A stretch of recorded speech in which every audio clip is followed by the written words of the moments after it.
Game हो गया श्रीलंका के लिए भी थोड़ी सी, अगर आज जिम्बाब्वे हारता ऑस्ट्रेलिया श्रीलंका ऊपर होते। अब 4-4 पॉइंट्स के साथ आप देख सकते हैं कौन सर फेहरिस्त है।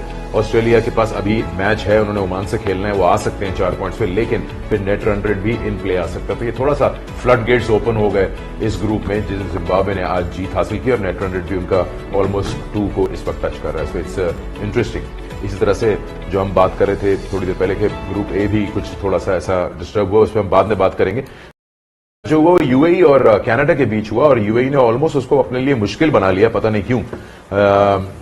के बाद दीगरे विकेट्स गिरती रहीं और अचानक 5 विकेट्स खो बैठे। वो तो अच्छा हुआ कि परफॉर्मेंस जो है वो उनकी अच्छी रही, इस पर भी नजर डालेंगे। लेकिन मैं वापस आना चाहूंगा इस हाईलाइटेड परफॉर्मेंस पे जो जिम्बाब्वे ने आज दी थी। जो पॉइंट आपने थोड़ी देर पहले उठाया था सना, उस पर मैं हफीज से बात करूंगा कि जो सिकंदर रजा ने बोला टॉस के टाइम पे कि कम मौके मिलते हैं ऐसे कि बड़ी टीमों से खेलने, तो हम अपना थोड़ा सा स्किल दिखाना चाहिए, इनको ज्यादा मैचेस मिलें bilaterals. I know you talk about sponsorships and money involvement to make it financially viable, but something has to be done. जो आपने एक बात की थी कि आईसीसी बेड़ा उठाए, इस पे बहुत सवाल हुए थे कि जैसे डीआरएस नहीं होता जिम्बाब्वे में क्योंकि वो एक महंगी टेक्नोलॉजी है, बट टेस्ट मैचेस में हो सकते रिजल्ट्स और उनके फेवर में आए। इसका एसोसिएट नेशंस के लिए शायद आईसीसी ये जिम्मेदारी ले सकता है कि डीआरएस की जिम्मेदारी वो लेंगे। So these are tiny little things which will help grow the game in that region, in that country. ये तो बात, इस पे तो कोई शक भी नहीं होना चाहिए कि जिम्मेदारी end of the day ICC की है, कि उसने जो ऑलरेडी स्टैब्लिश कंट्रीज हैं, जो ऑलरेडी स्टैब्लिश नेशंस हैं, जो क्रिकेट को बहुत हाई लेवल के ऊपर लेके गई हैं, उनको तो लुक आफ्टर करने की इतनी जरूरत नहीं है क्योंकि they are professional enough.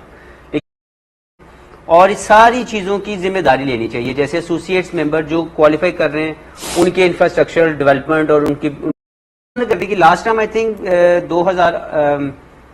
Think 18 में या 19 में ऑस्ट्रेलिया ने वहां पे एक विजिट किया था, ट्राई नेशन, जिसमें पाकिस्तान, जिम्बाब्वे और ऑस्ट्रेलिया खेला था।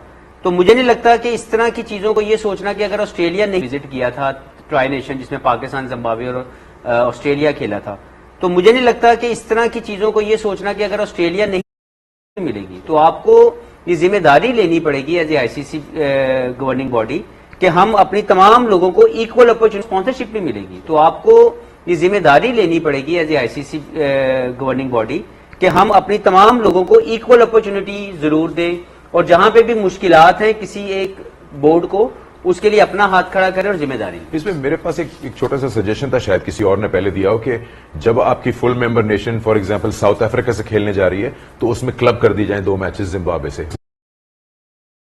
जब आपकी full member nation for example south Africa से खेलने जा रही है तो उसमें क्लब कर दी जाए 2 मैचेस जिम्बाब्वे से, वो नेबर्स हैं।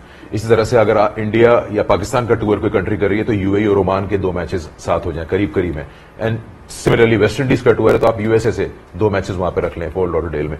सो उसमें ये होगा कि उसी टूर पे आप एसोसिएट्स को भी टच कर रहे हैं, एक आध मैच में, 2 मैच में, और अपना पूरा फुल टूर भी खेल रहे हैं। नहीं, बात आपने बिल्कुल ठीक किया। और इसके ऊपर बात यह है कि जब ये जो गवर्निंग बोर्ड्स की मीटिंग्स होती है, ये को बिस्किट और for some reason may be unprofessionalism management या एडमिनिस्ट्रेशन की वजह से पीछे रह रहे हैं। टैलेंट की कमी कहीं पे भी नहीं होती जब आप किसी को फैसिलिटेट करते हैं। For some reason may be talent की कमी कहीं पे भी नहीं होती जब आप किसी को फैसिलिटेट करते हैं, जब आप उनकी डेवलपमेंट पे काम करते हैं, जब आप उनको प्रोफेशनली लुक आफ्टर करते हैं, पीपल ग्रो। अच्छा, ये बताएं कि आज जो ऑस्ट्रेलिया की विकेट्स गिरी, वो ऑस्ट्रेलिया की शॉर्ट सिलेक्शन आप कहेंगी सना, उनकी शॉर्ट सिलेक्शन क्वेश्चनेबल थी, या फिर जिम्बाब्वे ने वाकई बहुत अच्छी बॉलिंग करी? आई थिंक कॉम्बिनेशन जरूर था। और जैसे हफीज भाई ने बात की एटीट्यूड की ऑस्ट्रेलिया की, वो मुझे समझ नहीं आ रहा था जिस तरह का एटीट्यूड से वो खेल रहे थे। ये तो ऑब्वियसली शॉट ऑन थी, आप जाते हैं फील्डर को पीछे, थोड़ा सा बॉलिंग भी अच्छी हुई। वंस अगेन आपको फील्ड की इतनी अवेयरनेस नहीं थी। Tim David out of practice है, ट्रेविस हेड की फॉर्म फिर खराब जा रही है और ये थक के आउट हुए लिटरली। मैक्सवेल का तो मुझे समझ नहीं आया, इनको देख के ये इतनी क्रिकेट खेलते हैं इंडिया में और सब कॉन्टिनेंट में, जिस तरह की इनकी बॉडी लैंग्वेज थी। ये कैच तो बिल्कुल आउटस्टैंडिंग था। This was the turning point for me. I think बहुत ही आउटस्टैंडिंग, ये फील्डर की विकेट होनी चाहिए। ये मैच हो रहा था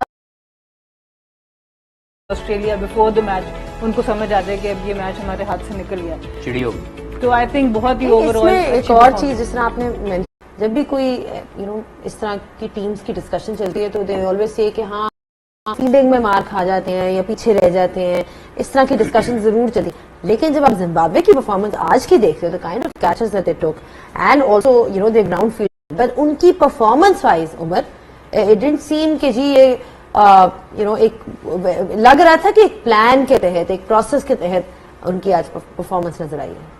देखिए मेरे ख्याल से as a team, as a player, हमेशा आप जब भी किसी बड़े इवेंट ओमान के अगेंस्ट गए तो उनके होप्स बढ़ गए कि हम आगे जा सकते हैं। जिस तरह की उनकी टीम जल है, जिस तरह उसको लीड कर रहे हैं सिकंदर रजा, और जिस तरह उनके बॉलर्स उसको रिस्पांस दे रहे हैं, तो आई थिंक आप जब आपका स्टार्ट अच्छा होता है, एक मोमेंटम अच्छा बन जाता है, तो फिर आपके होप्स भी बढ़ जाते हैं और फिर आप उसको कैरी ऑन करते हैं। और ऑब्वियसली आज का जो सरफेस था उन पे हमने सुबह कहा था कि 150 जिम्बाब्वे का स्कोर करे तो उनके बॉलर्स को डिफेंड कर सकते हैं या उनको मुश्किल में डाल सकते हैं। तो आई थिंक वो 20 रन ऊपर कर गए। फिर फील्डिंग में अगर आप 10-15 रन एक्स्ट्रा बचाते हो या कैचेस कर लेते हो तो ये आपका मॉरल वैसे भी हाई कर लेता है। तो आई थिंक इनके जो from the very first match जिस तरह की उनकी परफॉर्मेंसेज हुई है as a team, as a individual, तो आई थिंक इनके मोरल हाई और स्टिल ये अब सुपर 8 के लिए देख रहे हैं। तो आई थिंक ये भी एक रीजन होता है कि आपकी परफॉर्मेंस इनहेंस होती है। आई थिंक जो अभी थोड़ी देर पहले हमने बात की थी जिम्बाब्वे की अप्रोच की और जिस मेथड के साथ उन्होंने इस मैच को खेला, उन्होंने आज ऑफ कोर्स उनकी मर्जी की बात नहीं हुई, टॉस नहीं जीते थे, उनको बैटिंग मिली थी। ब्रायन बेनेट जो 22 साल आए, सना ने बताया अभी, उनकी बैटिंग से वो इंप्रेस हुई और सबने देखा कि उन्होंने किस तरह से बैटिंग की। 56 बॉल्स फेस की, यानी 11 ओवर उन्होंने खेले, 20 ओवर तक वो खड़े रहे, नॉट आउट थे। उन्होंने इंपॉर्टेंट चीज जो अपनी बैटिंग में दिखाई कि जो भी उनके माइंड में या टीम ने टारगेट दिया था उस चीज को उन्होंने पक्का रखा है। And I think he did that job very very well, keeping in mind कि जब ऑस्ट्रेलिया बैटिंग में आया तो इतना आसान नहीं लग रहा था हिट करना। बिल्कुल, आई थिंक उनका एक एंकर रोल ऐसा नजर आ रहा था कि उनको दिया गया है और मारूमानी ने शुरू में पावर प्ले को मैक्सिमम यूटिलाइज किया, फिर रायन बर्ल आए, उन्होंने एक्सेलरेट की इनिंग्स और ये अपना रन बॉल ही खेलते रहे। उसके बाद सिकंदर रजा भी ऑब्वियसली उनके साथ बाद में अंदर आ गए, लेकिन बहुत ही composed innings.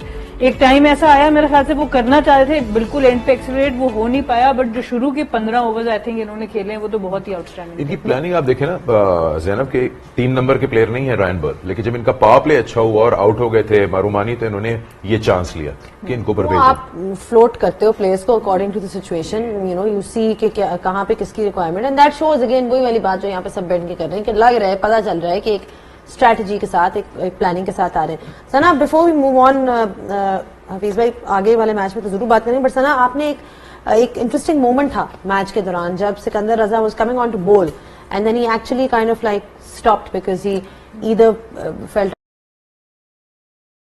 at here because a lot of viewers perhaps are not aware of it. बिल्कुल, I think as we all say कि वी आर ऑलवेज लर्निंग। मेरे लिए भी आज ये बिल्कुल एक नया लॉ था, इवन दो कि एज अ कैप्टन हमने कितनी दफा प्लेयर को कह दिया आके ओवर कराओ, उसने कैप